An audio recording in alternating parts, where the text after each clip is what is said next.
Shamir sat in the shadows of his private lounge, a glass of whiskey untouched in his hand.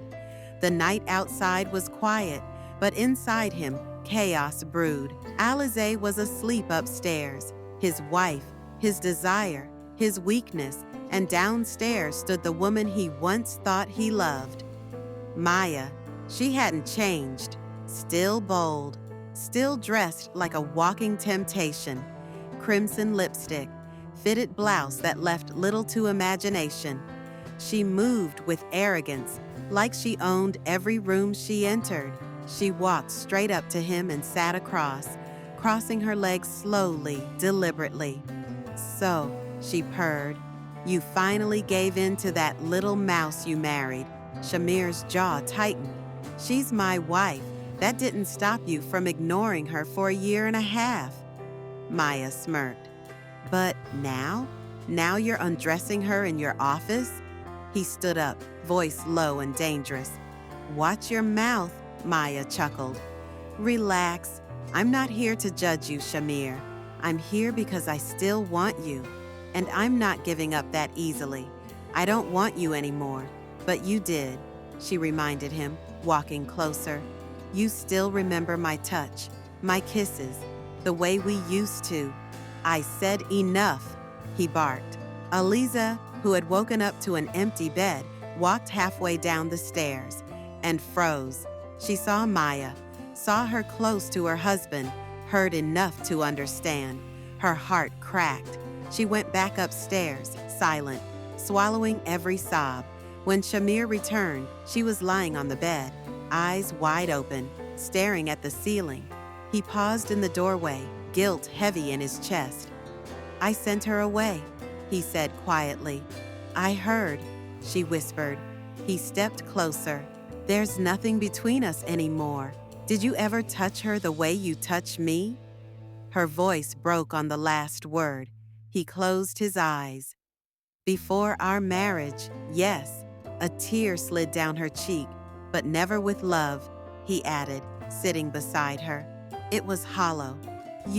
You're everything I never knew I needed." She turned to him slowly. "Then why are you pushing me away again? I don't trust myself. I feel like I'm ruining you. You were so pure." And now she sat up, took his face in her hands. "You didn't ruin me. You woke me up. I was a wife in name. Now I'm a woman in love." He kissed her then, deep, desperate, like he wanted to erase every shadow Maya brought back. Their bodies tangled once again, bare skin pressing, hands exploring. She unbuttoned his shirt slowly, eyes locked on his. "Don't ever let another woman come between us." "I won't," he promised, kissing her collarbone, trailing down. "You're mine, Aliza, and you're mine," she moaned, arching as he kissed her stomach, lifting her gently, laying her back. His hands were firm, knowing her now, every curve, every weakness. When he entered her, slow and deep, she gasped, pulling him closer. They moved together like music, every thrust, every kiss soaked in emotion. "I love you," she whispered over and over. He kissed her lips. "Say it again. I love you." The next morning, things weren't quiet. A leaked photo, a headline, Khalid Enterprises CEO having secret affair. With secretary wife, it was everywhere. Board members were furious. Investors doubted his professionalism. Maya's revenge was loud, dirty, and planned. Aliza sat beside Shamir as he stared at the news. "This is my fault," she said quietly. "No," he growled. "This is mine. I should have burned every bridge to Maya long ago." A knock at the door. His mother. "What is this filth in the media?" she shouted. "You've embarrassed our family." Shamir stood up. "I love my wife, and I won't apologize for that." "Then step down," she demanded. "Let someone else handle the company until this storm settles." He looked at Alize, then back at his mother. "I'm not leaving the company, but I will make this right." He grabbed Alize's hand. That evening, he held a press conference. With cameras flashing, he faced the media. I married Alize 2 years ago.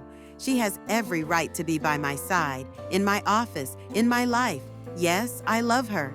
Yes, I desire her. And I make no excuses for being a man in love with his own wife. The only mistake I made was hiding it, and I won't anymore. The crowd erupted. Some clapped, some whispered, but the message was clear. He chose her, publicly. That night, Aliza sat with him on the balcony, wrapped in his arms. "You took a big risk today," she said. He kissed her neck. "I'll take 100 more if it means I get to keep you." She turned, straddling his lap, fingers in his hair. "Then keep me right now." He grinned, lifting her easily, carrying her inside. Their laughter, their kisses, their whispers filled the room again. This time, it was different, slow, gentle. Every touch was a vow. He undressed her like she was made of silk. She kissed his chest, murmuring, "I love every inch of you, and I love the way you surrender to me." He replied, running his hands down her thighs. They moved together in sync, bodies lost in a rhythm only lovers know. After, as they lay tangled in sheets and sweat, he whispered, "Thank you for not giving up on me." She smiled, tracing his jaw. "You never let me." He kissed her fingers. "This is forever, Aliza. No more firing me?" He chuckled. "Number, but you're not my secretary anymore." "Then what am I?" "My obsession, my passion, my wife, in every room, in every way." She laughed softly, cuddling closer. "Then let me be all that, forever." And he did, because when a man falls not just in love, but in deep, maddening, bold love with his own wife, there's no going back. The end.